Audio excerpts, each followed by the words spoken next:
Саламатсызбы? Биздин каналга катталып, акыркы жаңылыктардан кабардар болуңуздар. Равшан Жээнбеков конвойдун коштоосунда депутаттыкка талапкер болууга БШКга арыз берүүдө. 12 октябрда убактылуу камак жайында жаткан экс-депутат Равшан Жээнбековду конвойдун коштоосунда Борбордук шайлоо комиссиясына депутаттыкка талапкерликке документ тапшыруу үчүн алып барышты. Буга чейин Равшан Жээнбековдун ишенимдүү өкүлү БШКга анын арызын жана документтерин алып барган, бирок БШК талапкердин өзүнүн келүүсүн талап кылып, документтерди кабыл алуудан баш тарткан. Андан кийин Жээнбеков 1-Май райондук сотуна аны конвойдун коштоосунда БШКга документ тапшырууга уруксат берүү өтүнүчү менен кайрылган. Сот ал талапты аткарып, жаза аткаруу кызматына кат жиберген.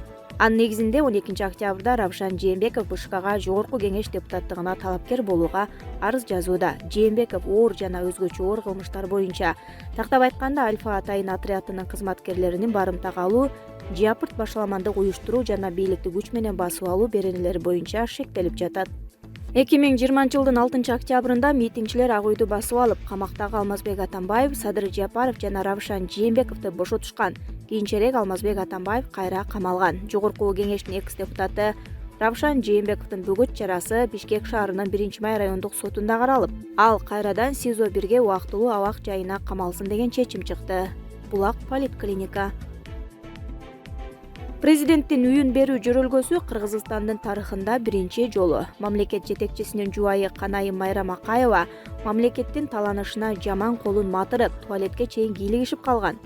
Эгер элдин социалдык абалына көз салып тегиз бөлүштүргөндө мындай жакырчылыкка жетмек эмеспиз. СССР убагында 80-жылдары коммунизм курулат деп элдин башын айланса, 80-жылдары 90-жылы СССРдин ар бир жараны үйлүү болот деген уран болгон. Бирок тилекке каршы 90-жылдары СССР тарап кетип, андан бери 30 жыл өтсө да Кыргызстанда үйү жок адамдардын саны арбый баштады.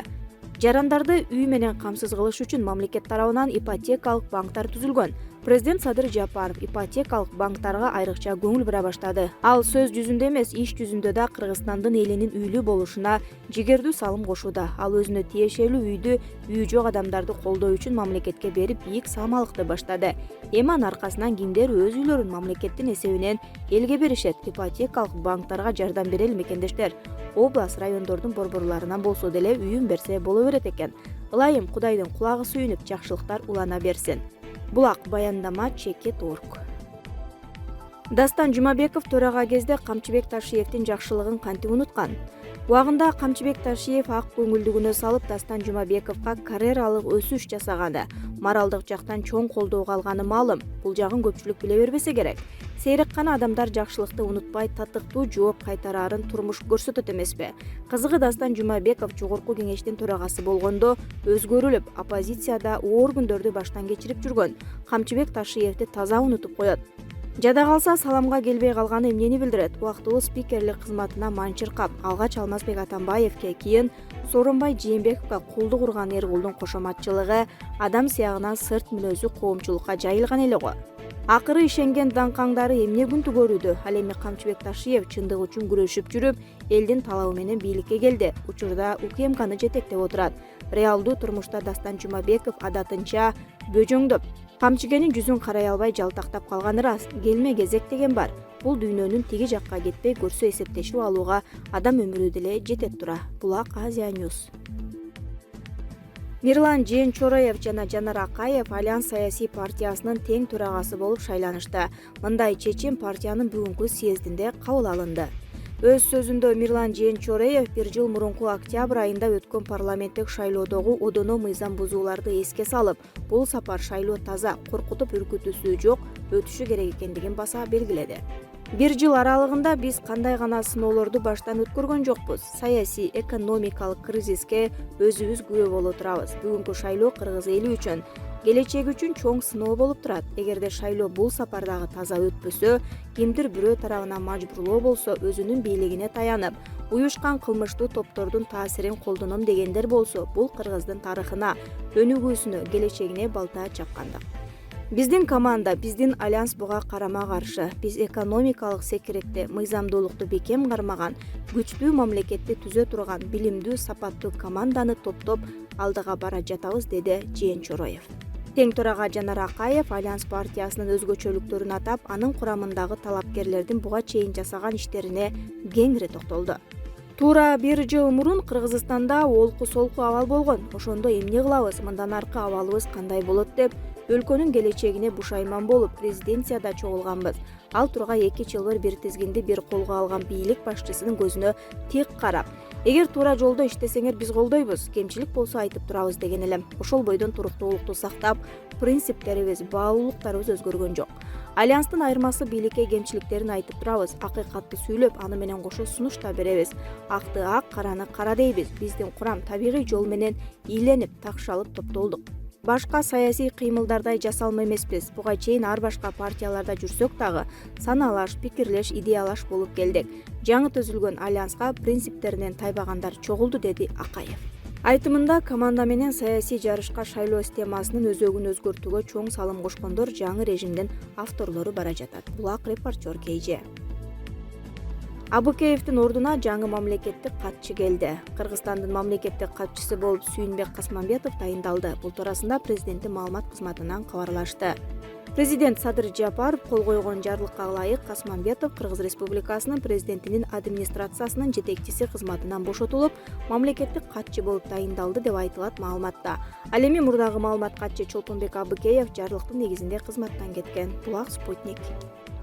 Марипов министрлер кабинетинин төрагасынын милдеттерин аткаруудан бошотулду. Кыргыз Республикасынын президенти Садыр Жапаров кол койгон жарлыкка ылайык Кыргыз Республикасынын Конституциясынын 71-беренесине ылайык Марипов Улукбек Асамидинович Кыргыз Республикасынын министрлер кабинетинин төрагасынын милдеттерин аткаруудан бошотулду. Бул тууралуу президенттин басма сөз кызматы билдирет. Баткенде Өзбекстан тарап мектеп куруп жатат. Баткен районунун Самаркандек айылында Өзбекстан тарап куруп жаткан мектептин курулушу 30% аяктады. Бул тууралуу Турмуш басылмасы жазды. Мектептин курулуш иштерине жалпы 40га жакын жумушчу тартылган. Алардын 30га жакыны Өзбекстандан келген. Маалыматка ылайык жаңы мектеп 3 кабаттан турмакчы. Долбоор боюнча мектеп толугу менен салынып бүткөрүлсө, анда 5-11 класска чейинки окуучулар билим алышат. Баткен областында учурда 8 мектеп салынууда. Анын ичинен 2-ünü Өзбекстан курууда. Бири Баткен район Самаркандек айылында, экинчиси Лейлек район Маргун айылында курулуп жатат. Булак Эркинтоо. Нурсултан Акылбек: жаңы парламенттин бийлиги да таасири да болбойт. Ата мекендин бийликке альтернатива болобуз дегени абдан амбициялуу кайрылуу, бирок ишке ашпайт. Мындай пикирин юрист, жарандык активист Нурсултан Акылбек Маралдын эфиринде билдирди. Анын айтымында азыркы конституция боюнча президентке болуп көрбөгөндөй чоң бийлик берилген. Ал эми парламенттин көзгө көрүнөрлүк бийлиги өлкөдө болуп жаткан кырдаалга чоң таасир эте ала турган күчү жок. Жаңы шайланган парламенттин миссиясы жанагы авторитаризм тарапка өтүп кетпөөгө калканч болуп берет. Эң башкы максаты ошол. Башка эч кандай таасир этип же көрүнүктүү иш кыла алышпайт, дейт ал. Ал ата мекенге салыштырмалуу Бүтүн Кыргызстан партиясынын жылдан жылга парламентке өтүү шансы көп болуп баратканын белгиледи. Бирок парламентке өтүп эмне кыла алышат, ошол суроо. Же өкмөттү кура алышпаса, же тышкы ички саясатка таасир этпесе, балким мыйзам кабыл алуу аркылуу таасир этебиз деген ойлору бардыр. Азыркы саясий партиялардын эң башкы маселеси конституциянын ичиндеги көйгөйлөрдү, парламенттин ыйгарым укуктарын күчөтүү боюнча референдум өткөрүү. Балким ошол максатта барса, менин оюмча жаңылышпайт, деди ал. Ал 5-6 чакырылыштагы парламент бийликтин кызыкчылыгына карата түзүлгөн парламент болгонун, элдин тандоосунан өтпөгөнүн кошумчалады. Анын пикиринде бул чакырылыштагы жогорку кеңеш парламентаризм принцибине абдан чоң доо кетирди. Булак, Марал ФМ, Чекит КЖ. Ташиев менен Матраимов тойдо чогуу чардап жүрүшөт. УКМКнын башчысы Камчыбек Ташиев менен бажы кызматынын мурдагы орун басары коррупцияга шектелип, мамлекетке акча төлөп кутулуп кеткен айтылуу Раим Матраимов тойдо чогуу отурушкан. Бул тууралуу активист Али Токтакунов өзүнүн социалдык тармактагы баракчасына жазып чыкты. УКМКнын башчысы Камчыбек Ташиев жана ал кармап соттомуш болгон коррупционер Раимбек Матраимов тойдо чогуу чардап жүрүшөт. Экөөнүн партиясы биригип кеткенин, былтыры мекеним Кыргызстан менен чыккандар. Быйыл кайсы партияга киргенин көрүп атасыңар. Раим менен кошо коррупциялык схема түзгөнүн моюнга алып 8 миллион төккөн дагы бир бажычы ошол партиядан талапкер экен. алар менен коррупциялык кылмыштарды жасаганын мойнуна алып 12 миллион сом төлөгөн башка таможник бир мандаттуу округтан коюптур. Акыйкаттык мамлекеттүүлүк коррупцияга каршы күрөш үчүн ушул бийликти колдоп атам дегендерге боорум ачыйт. Силерге куруу убаданы берип ишендирип коюп, тигилер үстүңөрдөн мыскылдап гана турушат. Эл алдаганда, акыйкатты таппай арданганда жаман болчу эле. Азыркы бийлик элге так белги бериши керек өзгөчө шайлоонун алдында. Коррупционерлер менен табакташпы же таза Кыргызстанды курууну көздөйбү деп жазган ал. Булак лайк чекиткей же. Туура эмес, вакцинанын айынан бирөө дагы ажылыкка бара албайт. Саудия бийлиги тарабынан бекитилген дары-дармектер менен COVID-19 каршы эмделген чет элдик зыяратчылар Сауд Арабиясына 10 октябрдан баштап умра кыла алышат. Бул тууралуу Фергана маалымат агенттиги жазды. Сауд Арабиясына кирүүгө Pfizer, BioNTech, Oxford, AstraZeneca, Moderna 2 дозасын жана башка бир вакцинанын 1 дозасын алган зыяратчыларга уруксат берилгени такталды. Дал ушул дары-дармектер Сауд бийлиги тарабынан жактырылган. Сауд Арабиясындагы орусиялык COVID-19 вакциналарынын бири дагы бекитилген эмес. Падышалыктын саламаттыкты сактоо министрлиги Саудия өкмөтү бекиткен вакцинанын күчөткүчтөрүн алса, өлкөгө кирүүгө Sinopharm жана Sinovac менен эмделгендер үчүн да уруксат берилерин билдирди. Сауд Арабиясына жарандар, анын ичинде Тажикстанга кирүү коронавирустун жайылышына байланыштуу 2020-жылдын февралынын аягында убактылуу токтотулган. Быйыл ажылык сапары 17 июлдан 22 июлга чейин болгон, бирок 2 жыл катары менен Тажикстандан келген зыяратчылар башка өлкөлөр менен бирге ажылыкка бара алышкан. Мурда маалымдалгандай, өлкөгө COVAX глобалдык механизминин жана гуманитардык жардамдардын алкагында буга чейин 4,861,540 доза вакцина келип түшкөн.